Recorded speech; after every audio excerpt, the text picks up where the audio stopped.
नमस्कार, आप देख रहे हैं विशेष। आपके साथ मैं हूं जीनत सिद्दीकी। 24 मार्च को सीएम योगी का अयोध्या दौरा। रामलला के टेंट से निकलकर अस्थायी मंदिर में जाने के समय मौजूद रहेंगे यूपी के मुख्यमंत्री योगी आदित्यनाथ। 24 मार्च को अयोध्या दौरे पर रहेंगे सीएम। 25 मार्च को रामलला के नए अस्थायी मंदिर में दर्शन पूजन वो करेंगे। तो 24 मार्च को सीएम योगी का अयोध्या दौरा है, बड़ी खबर जिससे हम आपको रूबरू करा रहे हैं। रामलला के टेंट से निकलकर अस्थायी मंदिर में जाने के समय वो मौजूद रहेंगे।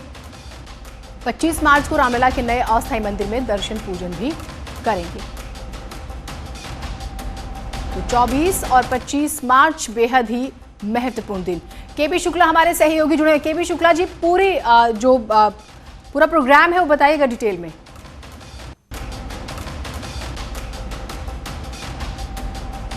शुक्ला जी, क्या आप मेरी आवाज सुन पा रहे हैं? बात करने की कोशिश करेंगे, शायद आवाज जो है वो नहीं पहुंच पा रही है। पूरा कार्यक्रम और मुख्यमंत्री का क्या है वो जानने की हम कोशिश करेंगे, लेकिन ये 24 और 25 मार्च की तारीख बेहद ही महत्वपूर्ण। मुख्यमंत्री योगी आदित्यनाथ जो है वो अयोध्या में रहेंगे और रामलला के टेंट से निकलकर अस्थायी मंदिर में जाने के समय वो मौजूद रहेंगे। अयोध्या दौरे पर सीएम योगी 24-25 मार्च का दिन बेहद ही महत्वपूर्ण और उस क्षण का, उस पल का वो गवाह बनेंगे।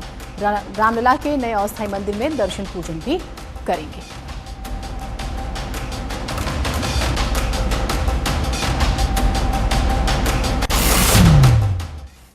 उधर कोरोना वायरस को लेकर मुख्यमंत्री का बयान आया। अंतर्राष्ट्रीय सीमाओं पर बढ़ती जा रही विशेष सतर्कता, जरूरत पड़ी तो सीमाओं को किया जाएगा बंद। प्रदेश में फिलहाल कोई पॉजिटिव केस नहीं है। तो उत्तराखंड के मुख्यमंत्री त्रिवेंद्र सिंह रावत का बयान आया है। अंतर्राष्ट्रीय सीमाओं पर बढ़ती जा रही है विशेष सतर्कता। आपको पता होगा कि काफी जो टूरिस्ट हैं वो उत्तराखंड में हैं और उन्होंने जो है कुछ दिन और बढ़ा दिए हैं और टूरिज्म के लिहाज से भी बहुत महत्वपूर्ण है उत्तराखंड। तो खास तौर से सतर्कता सीमाओं पर बढ़ती जा रही, जरूरत पड़ी तो सीमाओं को बंद भी किया जाएगा। प्रदेश में फिलहाल कोई पॉजिटिव केस तो नहीं आया है।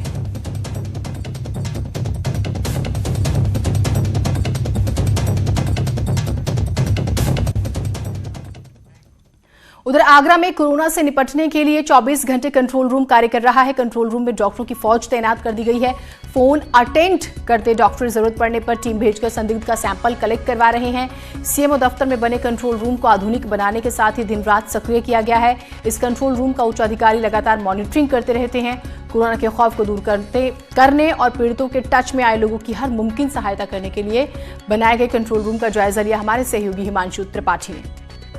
कोरोना वायरस को लेकर के सीएम योगी की लगातार नजर है और सीएम योगी के निर्देश लगातार आ रहे हैं। उसके बाद आप देख सकते हैं कि आगरा का सीएमओ ऑफिस है ये, और ये कंट्रोल रूम इस तरह से काम कर रहा है। यहाँ लगातार फोन बिजी हैं सबके और फोन से लोग जानकारी एकत्र कर रहे हैं। जो सर्वे हुआ है, घर घर सर्वे हुआ है, करीब 1 लाख लोगों का हेल्थ सर्वे अब तक किया जा चुका है। इसके अलावा जिसको भी सर्दी जुकाम खांसी या ऐसी कुछ भी तकलीफ है तो डायरेक्ट यहाँ संपर्क कर रहा है फोन के जरिए। फोन नंबर यहाँ के जारी कर दिए गए हैं।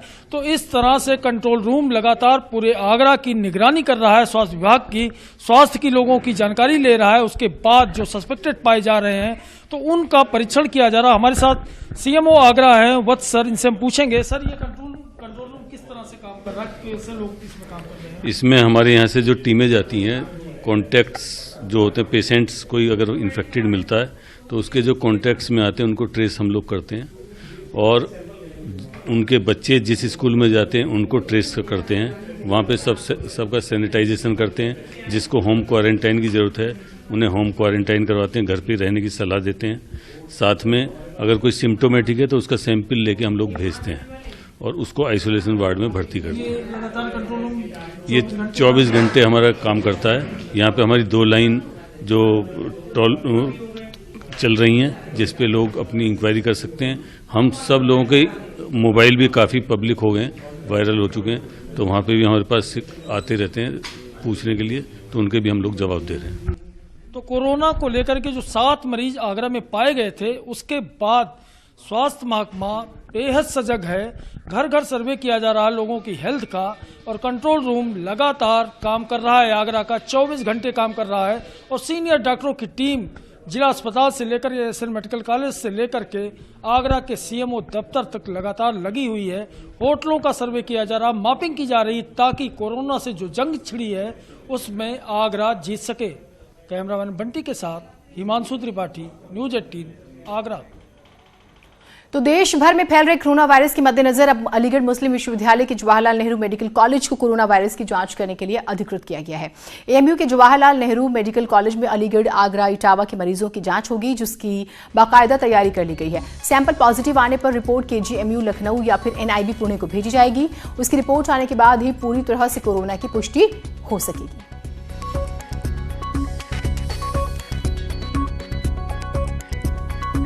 एक PRDL प्रोजेक्ट है वायरस डिटेक्शन के लिए, वो गवर्नमेंट ऑफ इंडिया का प्रोजेक्ट है। उसी में हम लोग को फैसिलिटीज़ दी गई हैं फॉर डिटेक्शन ऑफ वायरसेस। उसी में संडे को उन्होंने हमको एक क्वालिटी कंट्रोल सैंपल भेजा था NIV पूना से, जो हमने टेस्ट करा और उसका रिजल्ट भेजा NIV पूना। उसके बाद इन्होंने हमको ऑथराइज कर दिया है for doing the test for corona virus. हमारे AMU में होगा, यहीं पे JNMC में, और उसमें इन्होंने हमसे अभी कहा है कि आगरा, इटावा और अलीगढ़ का करना है। पहाड़ की आबोहवा लोगों को स्वस्थ रखने में मददगार साबित होती है, लेकिन अब हिल स्टेशनों पर ही बीमारी का खतरा बन गया है, और वो भी कोरोना वायरस का। देखिए रिपोर्ट।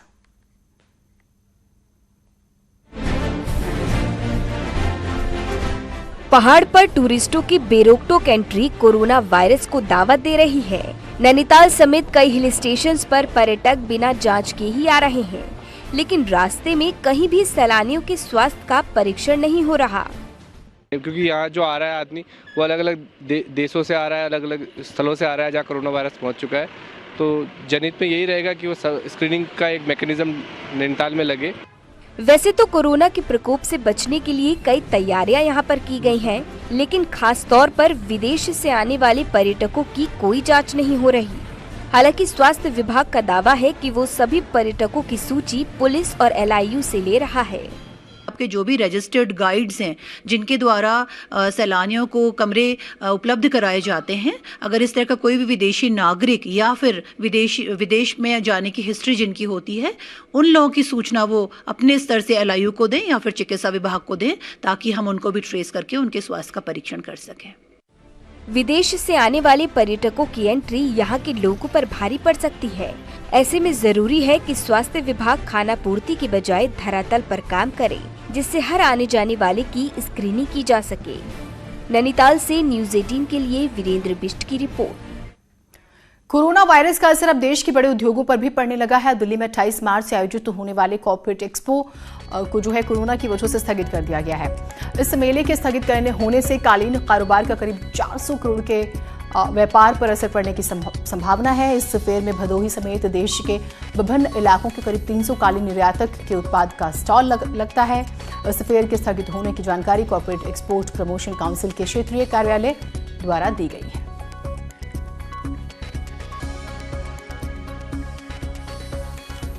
की तरफ से लोगों के हेल्थ को ध्यान में रखते हुए इसकी हम सराहना करते हैं, और हम समझते हैं कि जिस प्रकार से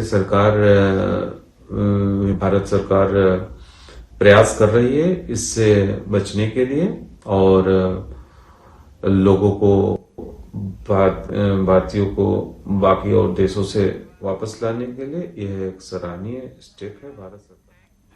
गाजियाबाद में कैदी की मौत। कैदी की जिला अस्पताल में मौत हुई है। डासना जेल में 4 साल से कैदी बंद था। BSNL घोटाले में ये आरोपी था। 2016 में डासना जेल लेकर आई थी CBI की टीम।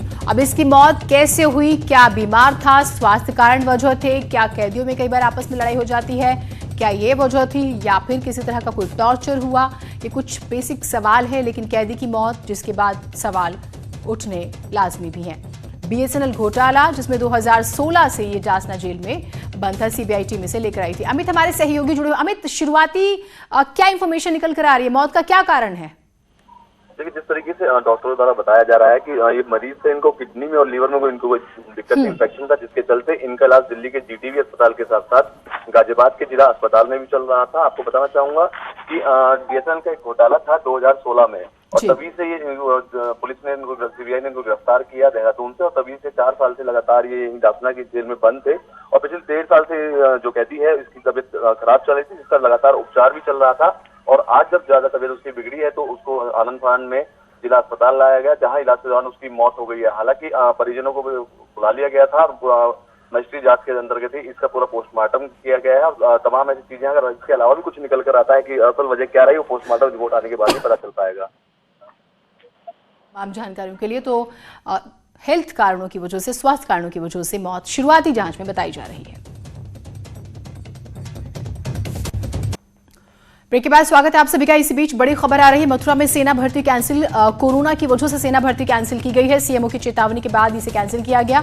ईमेल के जरिए घोषित की जाएगी अगली तारीख 17 मार्च को ईगल ग्राउंड में होनी थी सेना की भर्ती, यानी कि तमाम जो प्रक्रियाएं हैं फिलहाल उसे रोका गया है। नितिन हमारे सहयोगी जुड़े हुए। नितिन, पूरी खबर बताइएगा बारीकी से। जी देखिए, जिस तरीके से कोरोना का मामला बढ़ता चला रहा है उसी को दृष्टिगत रखते हुए जो सीएमओ है उन्होंने चेतावनी करी थी कि जो 17 मार्च को यहाँ पर सेना की भर्ती होनी थी, जिसमें आगरा मंडल के जितने अभ्यर्थी थे उनको यहाँ पर आना था सेना की भर्ती के लिए। लेकिन जिस तरीके से कोरोना वायरस शहर पसार रहा है उसको देखते हुए सीएमओ ने चेतावनी जारी करी और उसके बाद जो सेना के अधिकारी हैं उन्होंने ये निर्णय लिया है कि जो फिलहाल जो 17 मार्च को भर्ती होने वाली थी उसको निरस्त किया जाता है। अगली तारीख के लिए अभ्यर्थियों को भी चेतावनी दी है कि वो सेना की जो रजिस्टर्ड वेबसाइट है उसका निरीक्षण करते रहें, उसको देखते रहें ताकि अगली तारीख का जानकारी उनको हो सके। जी बहुत शुक्रिया आपका तमाम जानकारियों के लिए।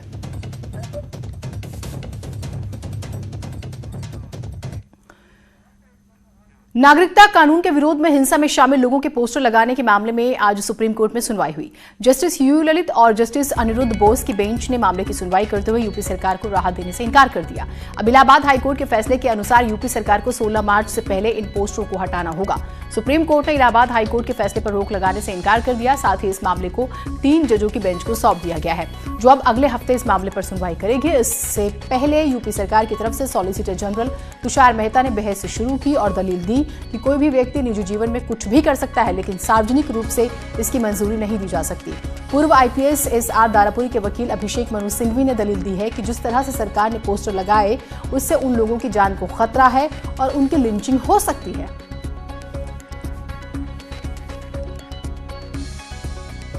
अपनी सारी रेमेडीज को एग्जॉस्ट कर लिया। हो सकता है शायद ये गलत लॉ के गलत साइड पे हों, बट लेकिन उसको पूरा हक है कि अपनी बात को बोले और अपना उसको अपने पॉइंट्स को रखे और वो स्टैट्यूटरी पीरियड जो होता है उसको पूरा कंप्लीट होने के बाद ही जो है इसके अंदर इस टाइप का आप कर सकते हैं। तो कोर्ट जो है उसका ये ऑब्जर्वेशन जो था उससे ये लगता है कि वो बहुत ज़्यादा उसमें लर्निड सॉलिसिटर जनरल के व्यू से इत्तेफाक नहीं रख रहा था। सुप्रीम कोर्ट में सुनवाई के बाद यूपी के अटॉर्नी जनरल राघवेंद्र सिंह से बात की हमारे सहयोगी ने। यूपी के एडवोकेट जनरल राघवेंद्र सिंह साहब हैं जो पूरा ये मामला सुप्रीम कोर्ट लेकर आए। आज सुप्रीम कोर्ट ने इस पूरे मामले को लार्जर बेंच को भेजा है। अब लार्जर बेंच ये तय करेगी कि जो फैसला इलाहाबाद हाई कोर्ट का है वो सही है या गलत है। राघवेंद्र जी, पूरे इस मामले को शुरू से लेकर अभी तक आपकी मॉनिटरिंग रही, आज का इस पूरा फैसला कैसे देखते हैं? नहीं, ये बहुत अच्छा है क्योंकि ये इम्पोर्टेंट इशू था और इसीलिए इसको लार्जर बेंच को रेफर किया गया है। अब लार्जर बेंच इसको देखेगी, सभी एस्पेक्ट उसके बाद डिसाइड करेगी, जैसा कोर्ट ऑर्डर करेगी हम लोग कंप्लाई करेंगे। Apex court right to privacy की बात कही गई, लेकिन आप लोगों की तरफ से कहा गया कि राइट टू प्राइवेसी एक सीमित दायरे में है, सार्वजनिक स्तर पर बंदूकों को लहराना राइट टू प्राइवेसी का हनन नहीं है। आर्गुमेंट हुआ है, लेकिन अब उसकी अब यहाँ एलोबरेट करने की जरूरत नहीं। कोर्ट में जब होगा तो all these aspect will be considered और कोर्ट फिर फाइनली जो ऑर्डर करेगी we will comply that. Sir, तमाम लोग ये जानना चाहते हैं कि क्या उत्तर प्रदेश सरकार उस होर्डिंग को हटाएगी इस आदेश के बाद या नहीं? क्या आदेश देखूंगा, उसके बाद ही कोई सरकार निर्णय लेगी। कैमरामैन चंद्रदेव के साथ सुशील पांडे, न्यूज़ 18 दिल्ली। और इसी बीच बड़ी खबर आ रही है आगरा से। कोरोना का संदिग्ध मरीज मिला है। यहाँ पर महिला की जांच जारी। महिला का पति कर्नाटक में कोरोना पॉजिटिव। रेलवे अस्पताल ने स्वास्थ्य विभाग को दी जानकारी। कैंट स्टेशन रेलवे कॉलोनी का ये मामला है। तो आगरा में एक मरीज जो कि पॉजिटिव पाया गया है, महिला का पति कर्नाटक में, उसे वो भी पॉजिटिव है, कोरोना पॉजिटिव। तो रेलवे अस्पताल में स्वास्थ्य विभाग को जानकारी दी गई है। कैंट स्टेशन रेलवे कॉलोनी का ये मामला है।